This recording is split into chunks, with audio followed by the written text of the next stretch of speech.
जासूसी कहानियों पर बनी फिल्में हम जिस रोमांच के साथ देखते हैं, असल जिंदगी में इन जासूसों की जिंदगी उतनी ही मुश्किल भरी होती है। ये धर्म, पोशाक और जगह बदलकर खुफिया तरीके से जानकारी इकट्ठा करते हैं।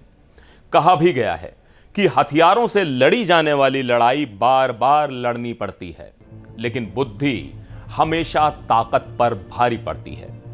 यही वजह है कि भारत ही नहीं, दुनिया भर के बड़े देश अपने जासूसों के जरिए दुश्मन की हर मूवमेंट पर नजर रखते हैं। कभी ऐसा भी सुनने को मिलता है कि एजेंसी अपनी पेशेवर मजबूरियों के चलते जासूसों को खुलकर मान्यता नहीं देती, लेकिन देश अपने जासूसों पर गर्व करता है। मैं सिद्धार्थ एनबीटी ऑनलाइन की खास जासूस सीरीज में आज आपको सुनाऊंगा भारत के सबसे बड़े जासूस की कहानी, जिसका नाम सुनते ही पाकिस्तान कांपने लगता है। उन्हें भारत का जेम्स बॉन्ड कहा जाता है।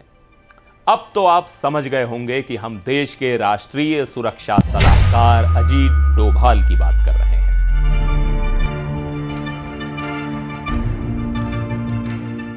आजादी से पहले पौड़ी गढ़वाल में डोभाल का जन्म हुआ। पिता सेना में अधिकारी थे। 1968 में वो आईपीएस बने। केरल कैडर मिला। 37 साल की सर्विस में 7 साल पुलिस विभाग में रहे। बाकी आईबी रॉ में रहते हुए कई ऑपरेशंस को सफलतापूर्वक अंजाम तक पहुंचाया।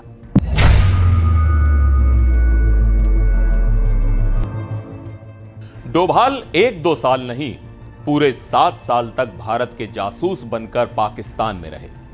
वहां से लगातार खुफिया जानकारी भारत भेजते रहे। हालांकि एक दिन पहचान लिए गए। वो पाकिस्तान में मुस्लिम गेटअप में रहते थे। लाहौर में औलिया की एक मजार है और वहां बहुत से लोग आते हैं।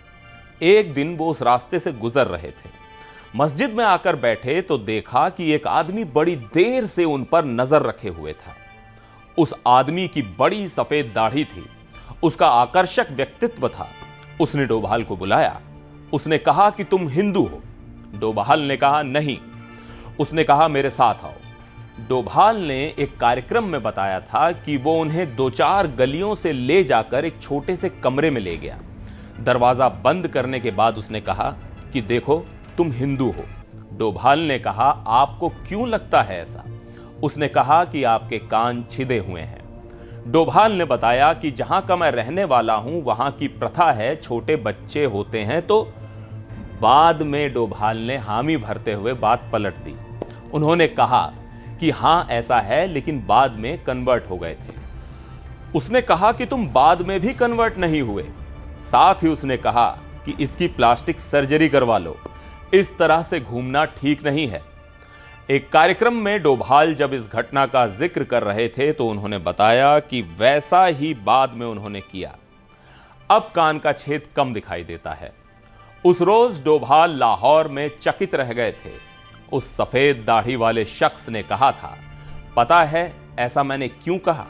क्योंकि मैं भी हिंदू हूं। उसने कहा कि मेरा सारा परिवार इन लोगों ने मार दिया था। मैं यहां पर किसी तरह से अपने दिन काट रहा हूं।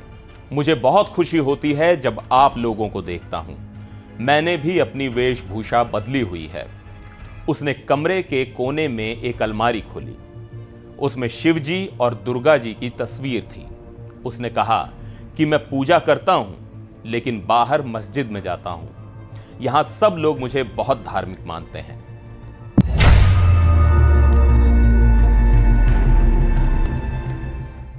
पंजाब पाकिस्तान से लगा हुआ प्रांत है।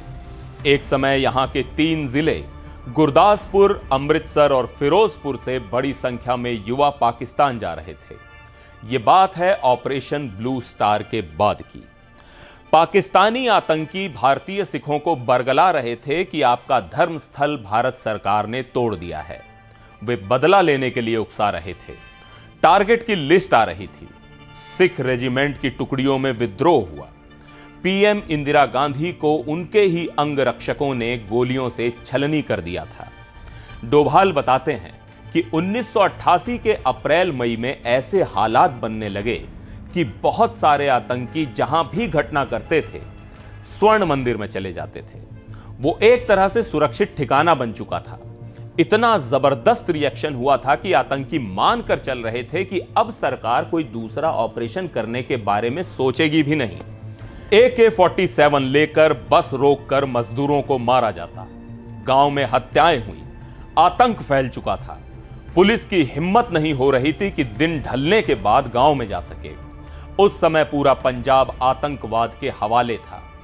कई उग्रवादी और आतंकी संगठनों के लड़ाके स्वर्ण मंदिर में छिपे थे।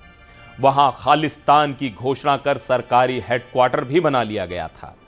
उस समय डोभाल IB मुख्यालय में ऑपरेशंस हेड थे। एजेंसी चाहती थी कि बिना जवानों के अंदर घुसे, बिना खून बहाए कोई एक्शन लिया जाए और सिख समुदाय आहत भी ना हो। इसके बाद ही ब्लैक थंडर की नींव पड़ी। पंजाब में लाखों लोग ऐसे थे जो मदद करना चाहते थे।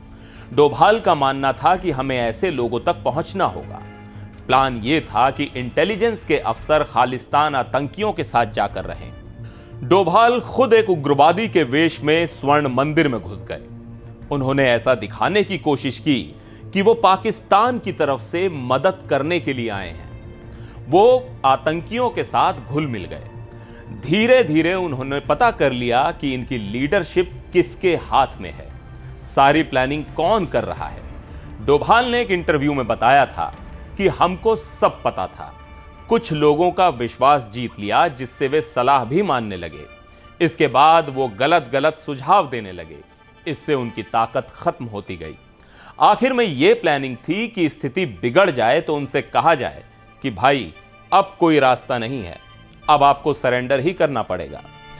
कहा जाता है कि 4-5 दिनों में 3 बड़े कमांडरों को उन्होंने अंदर ही मार गिराया। इसके बाद डोभाल बाहर आ गए। खालिस्तानियों में घबराहट बढ़ गई कि अब क्या होगा। इधर रात में NSG के जवान अमृतसर में लैंड किए। रात में 1 बजे NSG कमांडो वहां पहुंचे थे। डोभाल खुद एयरपोर्ट पर गए थे और बाद में ब्रीफिंग दी थी। डोभाल बताते हैं कि अंदर का माहौल ऐसा था कि जासूसी का शक होने पर ही कई लोगों को मार दिया गया। अजीत डोभाल अंदर आते जाते रहे। गोल्डन टेंपल का घेरा रातों रात NSG ने पुलिस से ले लिया। कुछ स्नाइपर भी तैनात किए गए। पानी के कनेक्शन और बिजली काट दी गई। उग्रवादी अंदर ही बंद होकर रह गए। आतंकवादी AK-47 लेकर खुलेआम घूम रहे थे और फायर कर रहे थे, लेकिन उसका जवाब नहीं दिया गया।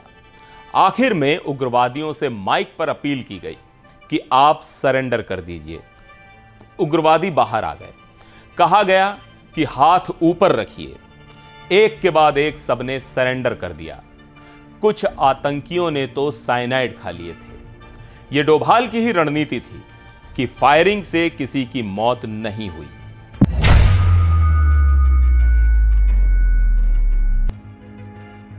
डोभाल के खुफिया ब्यूरो में रहते एक अजीब संकट पैदा हुआ। सिक्किम के राजा ने एक अमेरिकी लड़की से शादी कर ली जो CIA की एजेंट निकली। शादी के बाद कंट्रोलिंग पावर उसने अपने हाथों में ले ली।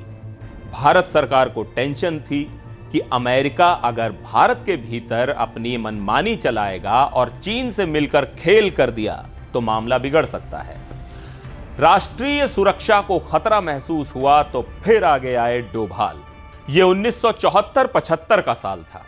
तब तक सिक्किम पूरी तरह से भारत के साथ नहीं था। वहां जाकर डोभाल ने सिक्किम नेशनल कांग्रेस पार्टी से दोस्ती कर ली। उनके नेताओं को उकसाया कि राजा उनकी सुनता नहीं है, टैक्स वसूल रहा है। मतलब डोभाल ने राजा के खिलाफ माहौल बनाया। पार्टी मजबूत स्थिति में आई और जनमत संग्रह भी हुआ। जनता ने भारत के पक्ष में वोट कर दिया। राजा और जो तत्कालीन जनप्रतिनिधि बने उनके बीच विवाद बढ़ गया। राजा ने हमले की बात कही तो सिक्किम के चीफ, तब प्रधानमंत्री कहा जाता था, उन्होंने भारतीय PM से बात की। फौरन डोभाल के कहने पर केंद्र सरकार ने सेना भेज दी और राजा के महल पर कब्जा हो गया और सिक्किम पूर्ण रूप से भारत में मिल गया।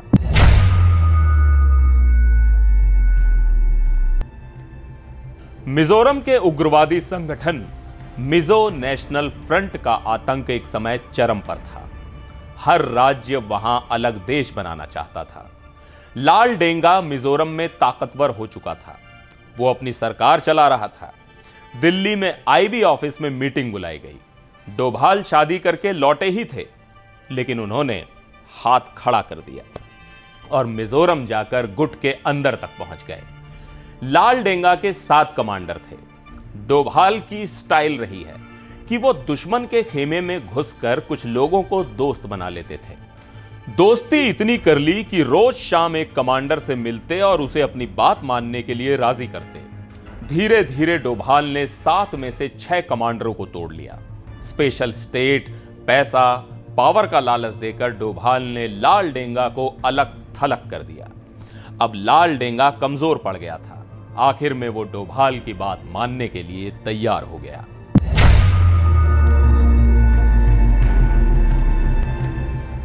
बेहद खामोश दिखने वाले अजीत डोभाल की रणनीति कमाल की है।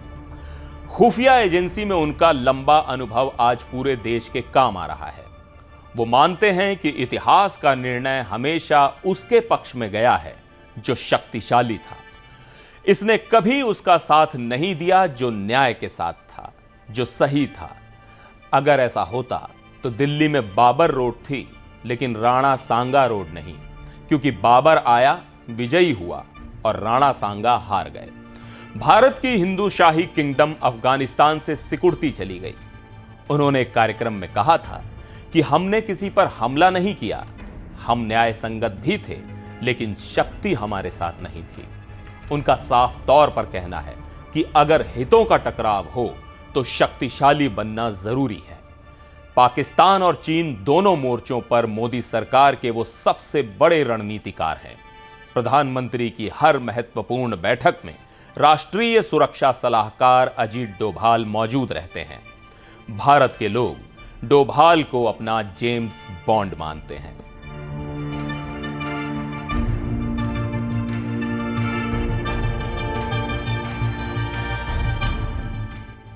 एनबीटी ऑनलाइन की जासूस सीरीज में आज के लिए बस इतना ही। फिलहाल मुझे दीजिए इजाजत। नमस्कार।